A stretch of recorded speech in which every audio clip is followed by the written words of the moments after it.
Today, we are going to be looking at the 1996 film Scream, directed by Wes Craven and written by Kevin Williamson.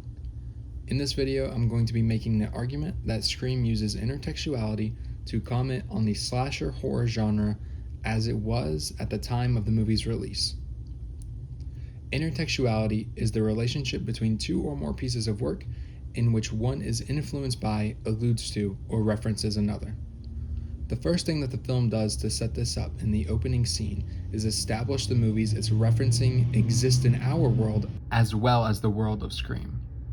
Scary movie. You like scary movies? Uh-huh. What's your favorite scary movie? I don't know. You have to have a favorite. What comes to mind? Halloween. You know, the one with the guy in the white mask who walks around and stalks babysitters? Yeah. What's yours? Guess.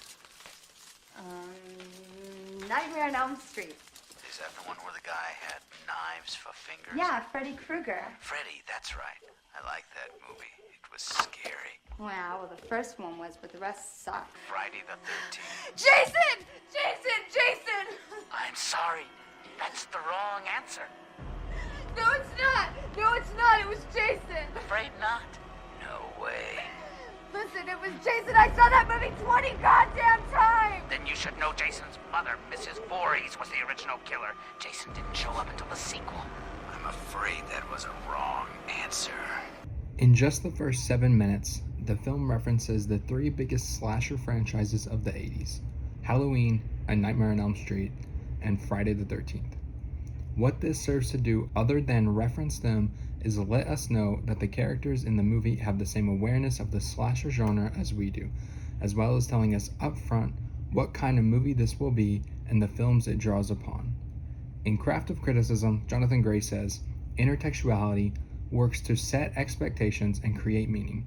However, expectations are not always invoked to be followed, rather they may be invoked to be challenged.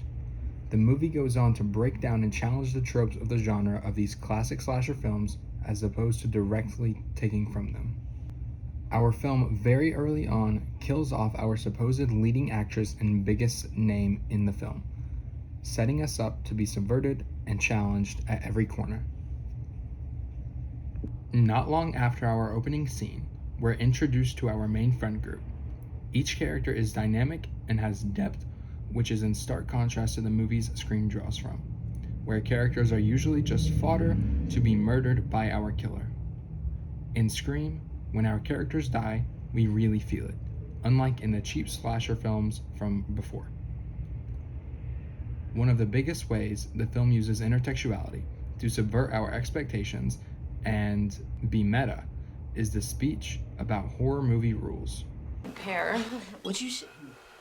That's why she always outsmarted the killer in the big chase scene at the end.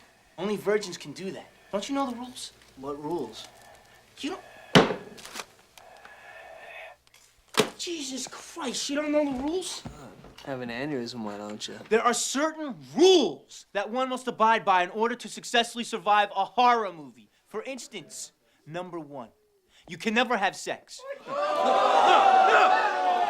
Big no-no! Big no! I'm a dead man. Keep him in popcorn. Sex equals death, okay? Number 2, you can never drink or do drugs. No, the sin factor. It's a sin. It's an extension of number 1. And number 3, never, ever, ever, under any circumstances say, I'll be right back. Because you won't be back. I'm getting another beer. You want one? Yeah, sure. I'll be right back. You see, you push the laws and you end up dead. The first thing Randy says about his rules of surviving horror films is to never have sex. Usually in these slasher films, having sex is a surefire way to guarantee your death. In Scream, we see our main character Sydney have sex. Ironically, Sydney is also our final girl and ends up surviving the film, subverting our tropes Randy set up during the rules scene. The other thing he says is to never drink or do drugs. In the very scene that he is giving the speech, he is drinking. Of course, in movies in the past, it would have been an immediate signifier that he will be killed. But just like Sydney, breaking the rules, he also survives. The film also comments on the fact that all of the biggest franchises from before have tons of sequels, with both Tatum's death scene and with what Stu says during the final scene. Raj. Lose the outfit. If Sydney sees it, she'll flip. Oh, you want to play psycho killer? Can I be the helpless victim?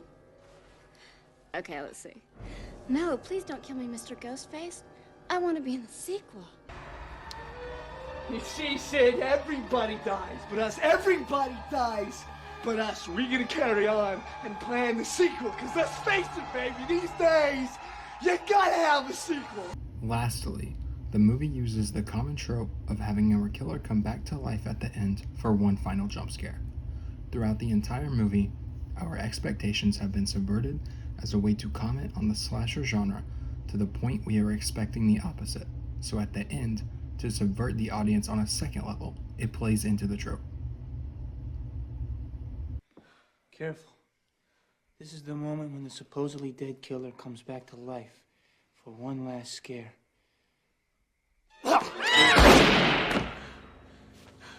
Scream is a very self-aware film by acknowledging the tropes of the slasher movies before it. Through Intertextuality, not only does it pay homage to, but critiques just how formulaic the genre had become by the mid-1990s. Ironically, as the series went along, it became the tropes that it first made fun of.